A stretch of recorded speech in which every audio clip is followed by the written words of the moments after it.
Olá pessoal, dando continuidade ao nosso curso de capacitação em língua portuguesa, eu sou o professor Famira Pontes e hoje nós vamos tratar no nosso módulo 5 das particularidades lexicais e gramaticais da língua portuguesa. Essas particularidades lexicais e gramaticais da língua portuguesa se referem particularmente àquelas dificuldades que nós temos de escrita por uma questão de aprendizado ou por uma questão apenas de pouco desconhecimento ou pouca intimidade com a escrita. Nosso primeiro problema, o nosso primeiro exemplo dessas particularidades é,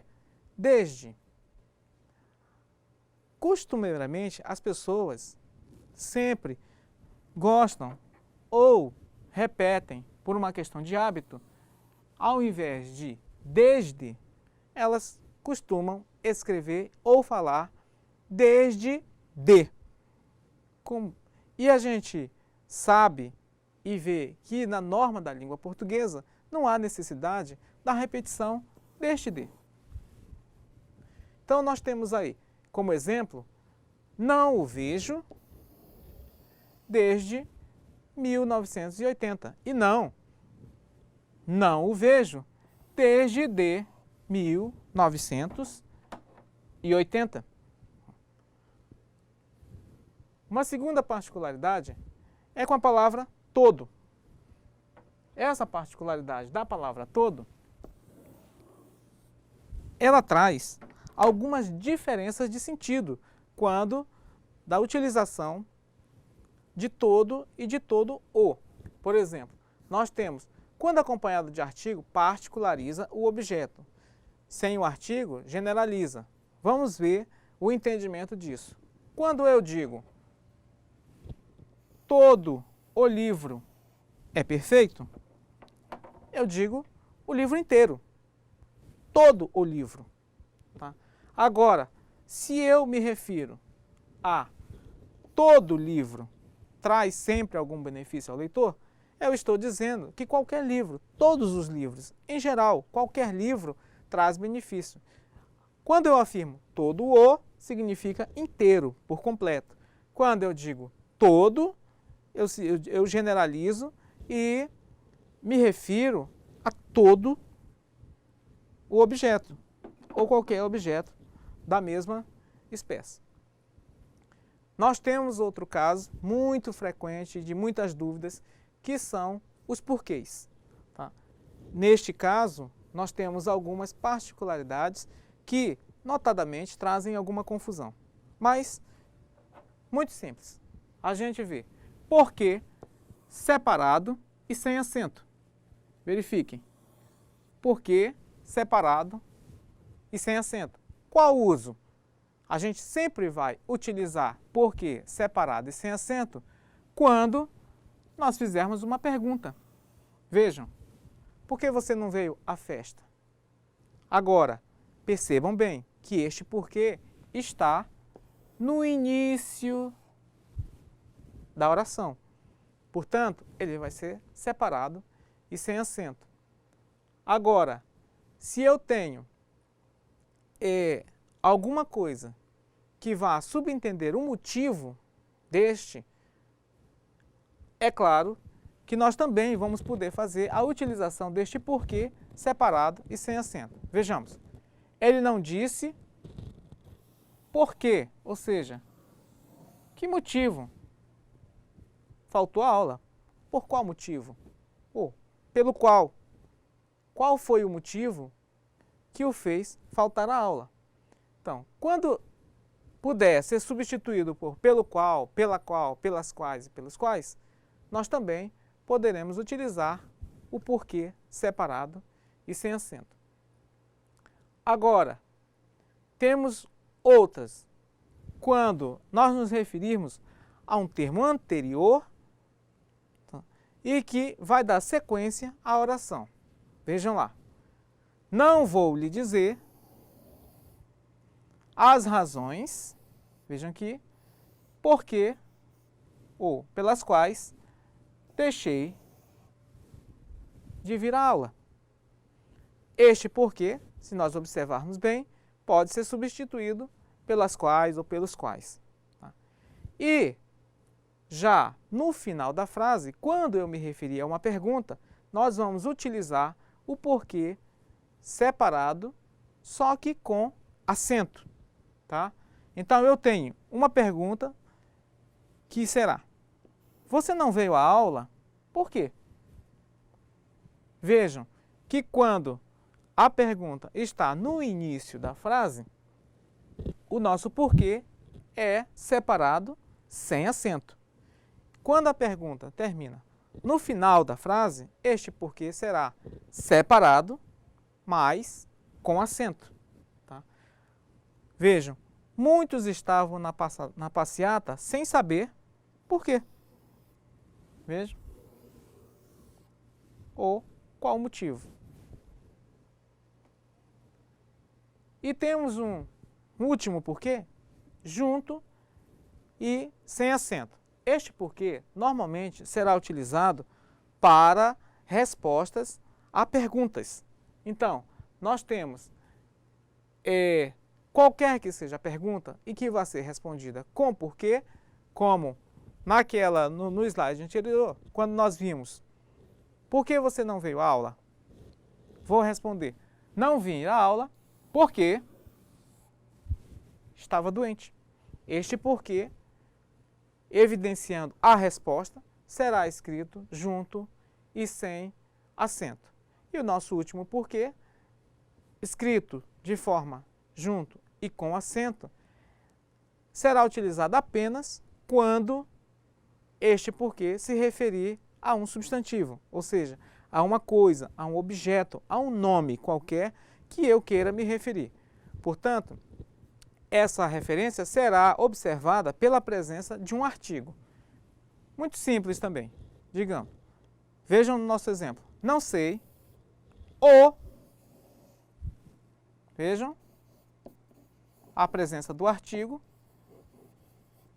evidenciando que aqui nós teremos um substantivo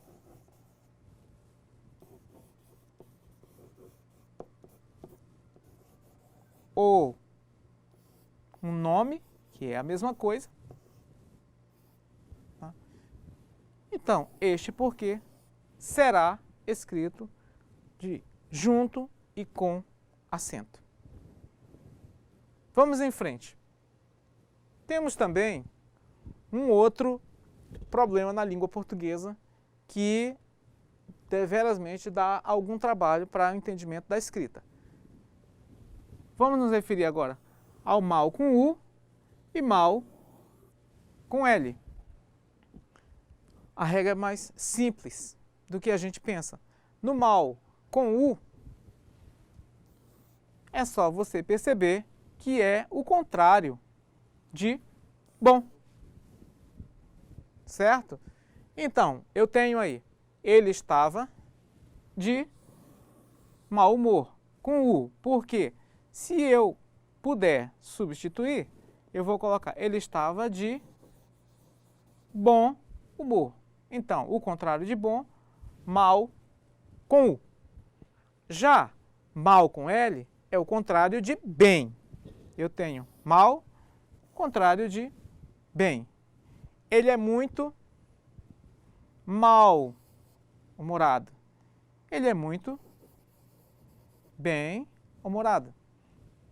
É claro, para a gente ter uma simplificação do caso, apenas a gente deve colocar ou tentar trocar um pelo outro, que nós vamos perceber que não haverá formas de escrita ou de confusão na utilização de mal com U ou mal com L. Por exemplo, ele é muito bom-humorado. É lógico que vai faltar sentido e logo nós vamos perceber que a escrita está com algum problema. Ao invés de. Ao invés de significa, gente, ao contrário de, certo? Então, a forma correta de utilização, vejam, ao invés de chorar, ele sorria, o que significa que, ao contrário de chorar, ele sorria. Não em vez de, como muita gente pensa que é a forma correta. Não em vez de, que costumeiramente é a forma que muitos utilizam.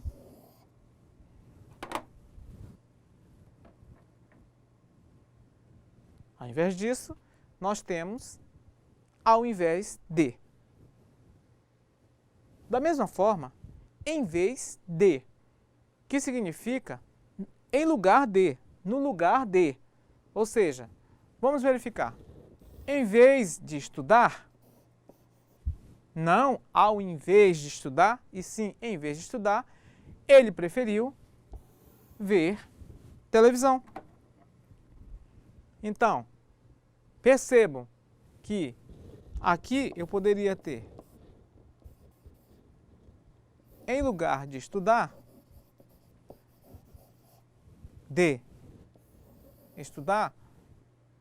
preferiu ver televisão.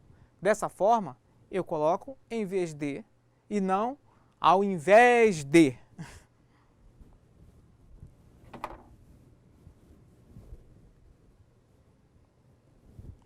Outro problema muito recorrente na língua portuguesa, na escrita e principalmente na confusão de significação, tem acerca de, percebam, a escrita acerca de junto,